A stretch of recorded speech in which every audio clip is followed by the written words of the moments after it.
This is the Late Round Podcast with your host, JJ Zacharisa.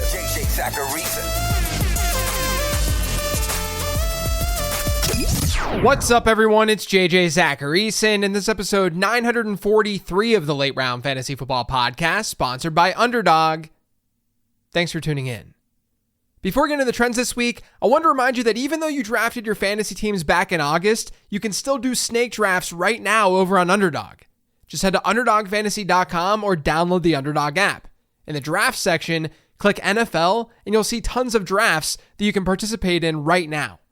And if you're new to Underdog, make sure to sign up with promo code LATEROUND. That'll get you a nice deposit bonus, as well as my rest of season rankings. Those rankings are updated for you every Tuesday once you get the link to them. But to get them, you have to sign up, use promo code LATEROUND, make a deposit, and start playing.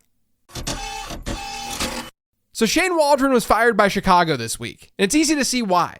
The Bears haven't thrown a touchdown pass since week 6 when they faced Jacksonville. Only the Dolphins, who have played a backup quarterback for half the season, have fewer passing touchdowns. The average total offensive touchdowns this season through week 10 is 22.2, meaning the average team has about 22 offensive touchdowns. Chicago, with all of their talent, is at 18. Now, Thomas Brown is now serving as offensive coordinator. And this tweet from my friend Connor Allen says a lot. It says, Thomas Brown takes over as Bears offensive coordinator with Waldron fired. The good, worked under Sean McVay and the Rams for 3 years. The bad, Brown was the play caller for the Panthers periodically last season, including the final 6 games. In that span, number 1, they scored 9 or fewer points in 4 of their last 6 games. Number 2, they were 29th in EPA per play. Number 3, they were 28th in success rate. And number 4, they were 32nd in pass rate over expectation. Things are about to get very, very interesting in Chicago. I did my rest of season rankings update this week, and the player that I'm highest on versus the market is Jawan Jennings. I have him like 18 wide receiver spots above consensus. And it's because he's been really freaking good this year. Jennings has now played 1 game without Deebo Samuel this season and 1 game without Brandon Ayuk. In that game without Deebo, he saw a 40% target share and he casually scored almost 47 PPR points. This past week without Ayuk, he saw a 32% target share and he scored 16 PPR points. He caught 7 of 11 targets for 93 yards. Among players with 30 targets this year, here are the leaders in yards per route run. This is according to PFF. A.J. Brown is number 1. Nico Collins is number 2. Justin Jefferson is number 3. Jawan Jennings is number 4. And here's the other crazy thing about Jennings. In week 10, he ran 72% of his routes from out wide. He was more 50-50 with his slot and wide usage from week 1 to week 9. He's lining up everywhere, and he's been insanely efficient per route run. He was a 15 transactions buy last week, and I still think he's a buy. Another player in my rankings like more than consensus is Chase Brown. He's now seen 100% of Cincinnati's running back rushes in back-to-back games. Just to show you how crazy that usage is, we've only had 10 games this season where a running back saw every single running back rush. The only player on that list more than once, other than Chase Brown, is Jonathan Taylor. Brown's also coming off a game against Baltimore where he saw a 20% target share. That's a season high. He's seen his 2 highest target shares of the season over the last 2 weeks without Zach Moss. And the reason for that is because they're letting him run more routes. He had a 63% and 75% route share over his last 2. Again, those are the 2 highest of his season. This Zach Moss injury has allowed Chase Brown to be a bell cow. It may not keep up at quite this pace as Khalil Herbert learns the offense, but Brown is looking really good rest of season. The Eagles are currently last in targets per game. Those are the number of targets that wide receivers, tight ends, and running backs see each game. They're under 25. Now, that's not the lowest that we've seen since 2011, but it's actually close to it. During that time frame, so since 2011, only 4 teams have finished the season with fewer than 25 targets per game. So why is this happening? Well, the Eagles have the lowest pass rate in football, and it's a bottom 10 one in neutral game script environments. The Eagles had about 31 and 30 targets per game over their last 2 seasons. So they're seeing 6 or 7 fewer targets per game here in 2024. That hasn't impacted A.J. Brown as much because his target shares have been so elite. But it's definitely hurt a player like Devonte Smith, which is really unfortunate. Now, I do expect things to regress a little bit rest of season, but it's something at the team level to understand and think about. The splits for Travis Kelce without Rashee Rice have just been insane. With Rice this season, his target share per game rate was just 14.3%. Those are in games where Rice played a significant number of snaps. Without Rice, Kelce has averaged a target share per game rate of almost 31%. During his 3 weeks now since they traded for DeAndre Hopkins, he's scored 25, 22, and 20 PPR points. Since Rice's injury, Kelce's had just one outing out of 6 games where he ranked outside the top 5 of the position. So yeah, he's trending towards the tight end 1 once again. Bejon Robinson has been a monster in fantasy football. His usage really hasn't changed. He's seen between 50% and 80% of Atlanta's running back rushes most weeks. And his target shares, they've spiked at times, but he's usually in that 10 to 20% range. But he's now scored 21.5 PPR points or more in each of his last 5 games. Over his first 5, he averaged 13.5 PPR points per game. Over his last 5, 24.7. Now, a few things are happening here. Number 1, he's finding the end zone more. During his first 5 games, he had 1 touchdown. Over his last 5, he has 6. That's the biggest thing. But he's also been more efficient on the ground. And Atlanta's also faced an easier schedule.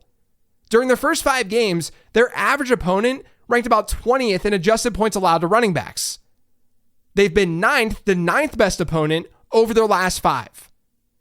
Their rest of season schedule isn't as attractive, but the playoff schedule is. So don't go selling high.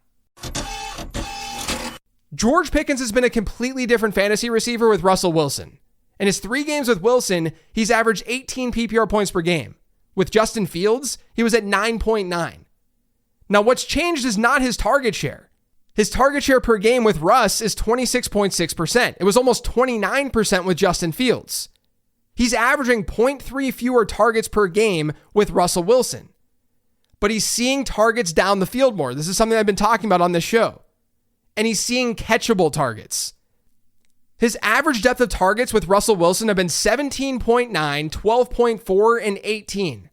His ADOT has increased by well over 4 yards with the quarterback change.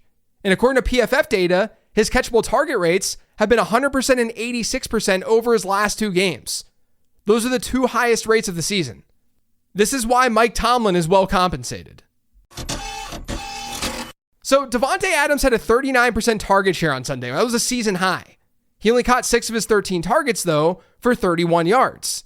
It was the first time in his career where he saw a 35% target share or better while failing to score 10 or more PPR points. Now, this is going to sound annoying to some people, but it's honestly probably not a bad time to try to buy someone like Adams in fantasy football. Of course, this could burn you because of the way the Jets' offense is performing. But he's seen a 34% target share and a 39% target share over his last 2 games. He saw 75% of the team's end zone targets this past week. He's had air yard shares of 53% and 43% over his last 2. Like, those are really, really good peripheral numbers. So while the production was bad this past week, the secondary numbers do tell a different story. Kyren Williams has failed to score a touchdown in each of his last 2. Prior to that, he scored in every single game this season. Now, his backfield share numbers, his target share numbers, they're fine. But I do think we have to recognize that the Rams, over their last 2 games, have had a pretty positive dropbacks over expected rate. According to Fantasy Life, they've been at plus 4% and plus 5%. The only other week where their dropbacks over expected rate was positive was back in week 1. Now, a slightly pass-heavier approach means there's a chance they're throwing it a little bit more in the red zone and at the goal line.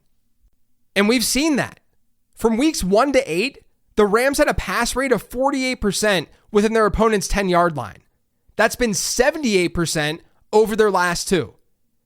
Now, game script and all sorts of things are at play here. This isn't to say that Kyren is a sell either.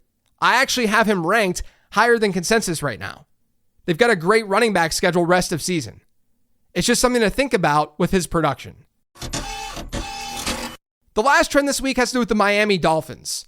Now, I talked about this on a mailbag episode recently, but the Dolphins are divvying up their target share completely differently than how they have historically under Mike McDaniel.